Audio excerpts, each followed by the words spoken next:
Hey everybody, Chris Harrigan here. I'm a filmmaker from Eastern Canada, and what you're about to watch here was filmed in Acapulco in 2019 at a conference called in Acapulco that I was doing some work for. And really, I just thought I was going out just to take a little bit, just some shots and stuff. So unfortunately, we weren't set up for good lighting or anything. Like they hadn't really thought that out. But the forward I want to give here is you're going to see it around the 10-minute mark. A commotion, and I want to explain what I saw.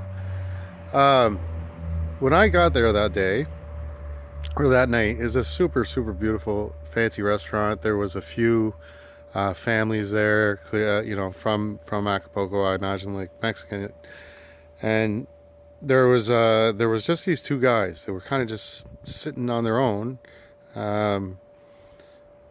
side by side, looking towards where David Icke was going to be speaking. So, I was scoping out the room, and when I walked by them, I just got this eerie feeling. Like, I can't explain it. There's no real good explanation for it. It's just kind of like when you see a gross bug or something you don't like. It was just a very weird thing. So, that being said, I went around the room, found where my better shots would be, and I took some visuals. And then David Icke began giving a little speech, or a talk, because people were, this was like a paid for supper, like the people, so we had like 3-4 tables there full of guests that had wanted to see him. So anyhow, you're gonna see, like, I think it's around 9 minutes in, these guys start making an awful racket, like really trying to interrupt. And I pumped up the sound here so that you can hear it. But I'll tell you the rest of the commotion, because you don't get to see it, because my camera was pointed at David Icke. And later Jeff Berwick said, "Geez, man, you could have got 1 million views for that." But I'm not really a YouTuber, so I don't think in those terms. So, short story long, these guys, they start making this awful racket, right? To the point where, like David's like, "Okay, hello." And at this point, like, the manager, or the person managing the conference, she went over with the owner, and you can hear them, and you can hear the owner, like, I don't understand Spanish, but I think he just, at one point he's telling them to get out, and then they're still making noise, and Jeff Berwick got up and he walked over there, kind of like, "Okay, there's enough there," like. And I don't even think he got to the table when they just jumped up and just kind of Benny Hilled right out of there. It was like a very very strange thing to see, and I don't have any explanation. I mean, David makes a joke about, well, you'll see, but like, it was bizarre. It was just bizarre. No, I've never met Cory Booker, no. I'm not sure I'd like to. The thing about what we call aliens, like I said in the talk the other day, is that the idea that we're alone, I mean, when you see the great out there, is ridiculous. And there will be every expression possible of consciousness conditions. There will be malevolent, there will be benevolent, and everything in between, because what we're living in is an infinite reality of all possibility. So when people talk about everything that is, has been, and ever can be, what are they saying? All possibility. And within all possibility are all the paradoxes of it is and it isn't, it is and it's not, and all that. And so everything is possible. So out there is every possible form that people take, every possible state of consciousness that people can have. And the question is, when we talk about, quote, aliens, is what's the agenda of that which we're talking about? I started on this journey in the early 1990s when the top of my head blew off. And a synchronicity came into my life of amazing coincidences that were putting information into my life in an extraordinary synchronistic way. So a subject would come into my life, and suddenly, out of nowhere, having never looked at the subject before, information would be coming in all directions. And I got an arrangement at that time to meet a lady actually 2 streets away from me on the Isle of Wight in England, who wants to tell me about her experiences with her husband, who was a Satanist and who was a so-called warden of an area outside of London, the west of London, which is owned by the City of London Financial District. And it's, the City of London Financial District is controlled by very deep secret societies. It's very satanic. So anyway, I go along, and she tells me about her experiences of Satanism that went on in this area where they used to live, a big wooded area on the west of London.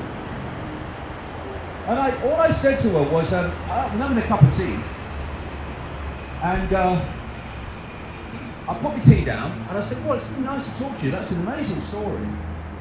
And I turned, and I said, I've just had some amazing experiences in America. I said, I kept meeting people who told me that kept seeing people transform into reptiles. So I'm walking away, and all I could hear is, and I turned around, and she's gasping for breath, and she said, well, I wasn't going to tell you this, she said, because I thought even you would call it mad. And then she tells me the story of going out one night through the woods where this guy was a warden. It was a big area of Satanism, like I say. And she was going through the wood, and she saw a light. And she goes through and looks, and she sees a circle of people. And they have robes on. And the guy leading which was a satanic circle, was a guy called Edward Heath, who at the time she had this experience was the Prime Minister of Britain. And he had his Chancellor of the Exchequer, what you call the Treasury Secretary in America, standing next to him, a guy called Anthony Barber. She said, and what happened was when the shift takes place, the person grows a foot, 2 foot. She said, and what then happened is, well, first of all, she said, what shocked me when it happened is that other people in the circle didn't react like, whoa, no. It was like an everyday thing that was commonplace to them. And she said that he, once he went into this other state, he started talking like, she described it as like the old transatlantic telephone. A lot of people are too young to remember that. The old transatlantic telephone calls when there was a gap between words and response. And so when you add all the different experiences that people have told me about, literally around the world, Australia, South Africa, America, South America, Britain, there comes a point where the information has gathered to a point where it crosses the line. It crosses the line where you say, hold on, there is something to look at here. And so this is how I work. This accumulation of information saying the same thing over a period of time crosses a line where you say, I'm going with this. Because there's just too many people saying the same thing. And it's kind of worked for me over the years because, you know, if you put, as I did at the time, reptilian aliens or whatever into NetFind or whatever, search engine, when I first was told about this in the 1990s, when the internet was very young, I think there was about 33 pages, that was it, of any information on this situation. But Now when you put those words in, you'll see phenomenal numbers of pages. And something that was not being talked about at all suddenly comes much more talked about. And people said to me, when I started introducing this whole area of, you know, there's the non-human element that's behind what we see as human manipulation, is they said, didn't you realize that when you came out with this, that people would think you're mad? And I'm like, do you know, I did think about that. I actually, it did cross my mind that they might think I'm crazy. But the point is, if we care about what is happening, as opposed to our own self-image and how we think we're going to be seen by others, then when that line is crossed, that there is enough accumulated information here for me to say, hey, this is real, then you go with it. And how people receive it is irrelevant, because we're pursuing the truth, whatever that truth is. And the truth and the pursuit of the truth must always be the arbiter of what we say and what we do, and not how people might receive it. And you know, one thing I've kind of learned over the years, and I've gone with over the years, which is very relevant to this, is that if what you're saying has validity, then eventually it will be shown to be so. But it will only be shown to be so if you say it and circulate it at a time when you know you're going to get absolute ridicule, laughter, and abuse. Because when that eventually that validity becomes clearer and clearer, if you haven't delivered it earlier, then people say, when you say, I knew that, they say, no, you just, what do you mean you knew it? Why didn't you say it at the time?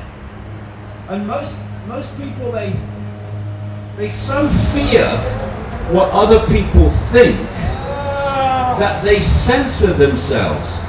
Instead of saying what they believe to be true, believe to be right, and letting the hello? What? We haven't ate it, okay. Well, don't bloody shapeshift, you know. Not this time enough. But this is so important that we speak our truth and we let our pursuit of the truth be the arbiter of what we say and do, and not fear of what other people think. How many people don't say what they believe, don't say what they'd like to say because they fear the reaction of others? That's the greatest censor of all, which is self-censorship. And so what I've done over the years is when that line has been crossed and I've thought, okay, this is good enough for me, I've said it. And you get the ridicule, but in the end, if it has validity, it will be shown to be so. And that's what's starting to happen now.